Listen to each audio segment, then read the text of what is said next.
Bienvenue. Welcome to the Port of New Orleans. Quite a momentous and beautiful day and a great occasion. Before I begin, I'd like to take the opportunity of introducing our commissioners of the dock board at the port. Please raise your hand when I call it out. Rusty Barkady, Mike Kearney, past Chairman Joe Toomey, Bill Bergeron, Secretary Treasurer Scott Cooper, Chairman Dan Packer. All right, guys, thank you. This is not all about the Port of New Orleans, though. It's a great day. It's about the lower Mississippi River and our four sister ports, Baton Rouge, South Louisiana, St. Bernard, and Plaquemine, and the largest port system in the world that serves over 62% of the consumer spending public of the United States. 32 states, 2 Canadian provinces, all connected by this 14,500-mile-long waterway and all of its tributaries. 6 major Trunk Line 1 railroads. It is indeed a momentous day, and it's a day that's going to be driven by a great message to be given momentarily by the 44th President of the United States, Barack Obama, all about exports and international trade. Thank you for being here. Have a great day.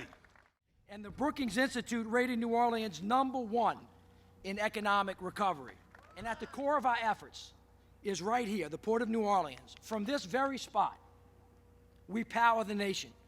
From this very spot, every year, nearly 500 million tons of cargo moves along this river. $62.9 billion worth of merchandise gone up and down this mighty Mississippi from Louisiana to the rest of the nation and to the rest of the world. Louisiana is one of the nation's top exporters, and Americans can rely on us to put food on the table, clothes on your backs, keep your lights on, and put gas in your tanks, right here from the Port of New Orleans. When we talk about the Port of New Orleans, we're talking about an economic engine, not just for New Orleans, not just for the region, not just for the state. We're talking about something that has national implications for the 30 states that border the Mississippi River, the 3 Canadian provinces. It makes a difference. And when we talk about the state that the country is in, and a lot of people are making a lot of noise about the debt and the deficit, the responsible way to cut down the deficit and reduce our debt is to make smart investments in local communities and in infrastructure. For every dollar that we spend on the Mississippi River, dredging it so that we're ready for the vessels coming from Panama after the Panama Canal expansion, for every dollar that we spend, we will get a return of $89. That's how we grow this country. That's how we get this country back into economic prosperity. And that's why I'm so happy to have a president and a secretary of transportation who understands it. We're here to talk about how important the Port of New Orleans is to the city, to the state, and the entire country. And I know all of you agree how much of a vital lifeblood this port is, not only for the city and state, but for the whole country. At the Department of Transportation, we get it too. We know firsthand the role transportation plays in moving our economy forward. This fall, President Obama, Vice President Joe Biden, and I have traveled to several of America's great ports. You might say we've saved the best for last. These visits have reaffirmed a central point. America is a maritime nation.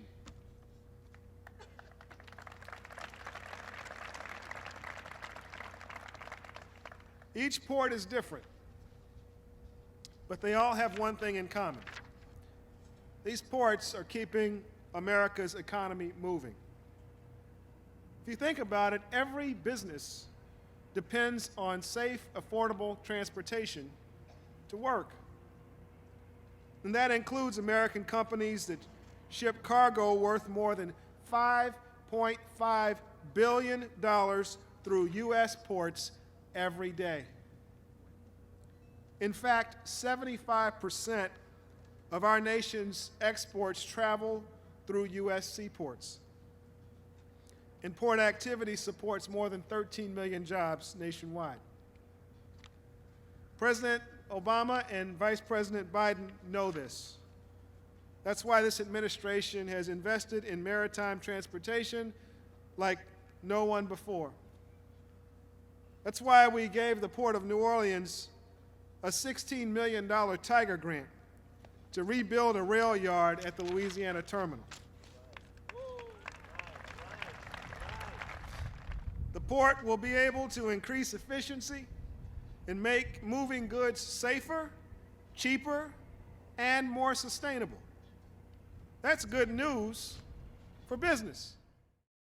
To introduce the President of the United States, please welcome to the stage Nancy Richard. Hello, everyone.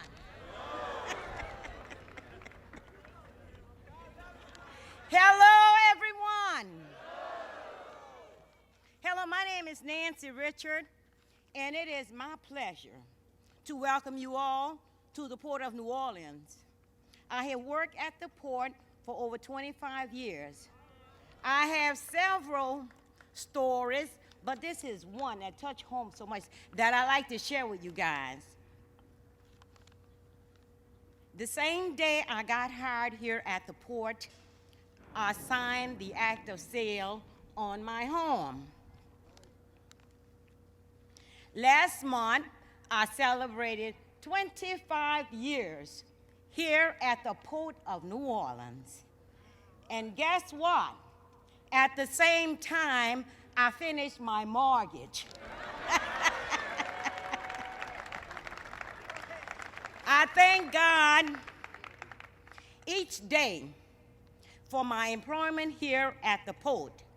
I've raised 3 children and blessed to be able to provide for them. And after 25 years, I still sing each day as I walk around the port every day, getting ready for my church choir. It is now my pleasure and the utmost honor to introduce to you the 44th President of the United States of America, President Barack Obama.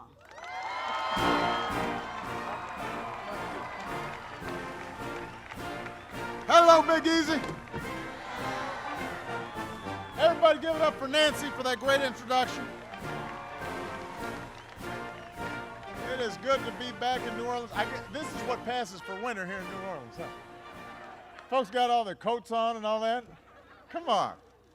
You need to go to Chicago to to know what it's like to be cold. It is great to be here.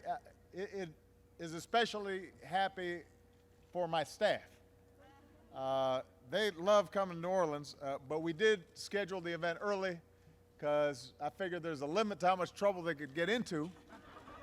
They can't get over to Bourbon Street fast enough if we did a daytime event. This is one of the busiest port complexes in the entire world. You move millions of tons of steel and chemicals and fuel and food every single year. I just found out you also handle a lot of the country's coffee, which means you're responsible for keeping the White House awake at all times. Got some coffee folks here. And in so many ways, this port is representative of what ports all around the country do. They help to keep our economy going. Moving products, moving people, making sure that businesses are working. You know, you've got corn and wheat that's coming down from my home state of Illinois down the river, ending up here, and then going all around the world. And it's part of the reason why we've been able to increase exports so rapidly is because we've got some of the best natural resources and waterways and facilities in the world. Now, growing our economy, creating new jobs, helping middle-class families regain a sense of stability and security so they can find good jobs and make sure that their kids are doing even better than they did. Now, that's always been what America's about. One of the things we should be focused on is helping more businesses sell more products to the rest of the world. And the only way those products get out is through facilities like this. Right now, exports are one of the brightest spots in our economy, thanks in part to new trade deals that we signed with countries like Panama and Colombia and South Korea. We now export more goods and services than ever before, and that means jobs right here in the United States of America. Last year, every $1 billion in exports supports nearly 5,000 jobs, including jobs right here at this port. So we're working on new trade deals that will mean more jobs for our workers and more business for ports like this one. And by the way, when I travel around the world, I'm not there selling. I'll go anywhere in the world to make sure that those products stamped with those words, made in America, that we can open up those markets and sell them anywhere. And consider that just a couple years from now, we're going to have new super tankers that are going to start coming through the Panama Canal. And these tankers can hold 3 times as much cargo as today's. If a port can't handle those super tankers, they'll go load and unload cargo somewhere else. So there's work that we can start doing in terms of dredging and making the passageways deeper, which means the super tankers can have more stuff on them, which means they can unload and load more stuff, which makes this port more competitive. So why wouldn't we put people to work upgrading them? Why wouldn't we do that? So the sooner we take care of business, the better. And I know if there's one thing that members of Congress from both parties want, it's smart infrastructure projects that create good jobs in their district. So that's why last year I took the step, without Congress, to speed up the permitting process for big infrastructure projects like upgrading our ports. Just cut through the red tape, get it done faster. This year, rebuilding our infrastructure could be part of a bipartisan budget deal. Let's make sure we've got the best ports and roads and bridges and schools. Let's make sure our young people are getting a great education.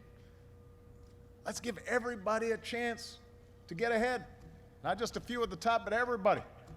Because if we do that, if we help our businesses grow and our communities thrive and our children reach a little higher, then the economy is going to grow faster. We'll rebuild our middle class stronger. The American dream will be real and achievable, not just for a few, but for everybody, not just today, but for decades to come. That's what we're fighting for. That's what you're all about here at this port and here in New Orleans. And I'm looking forward to working with you to make sure we keep that up. All right? Thank you. God bless you. God bless you, United States of America.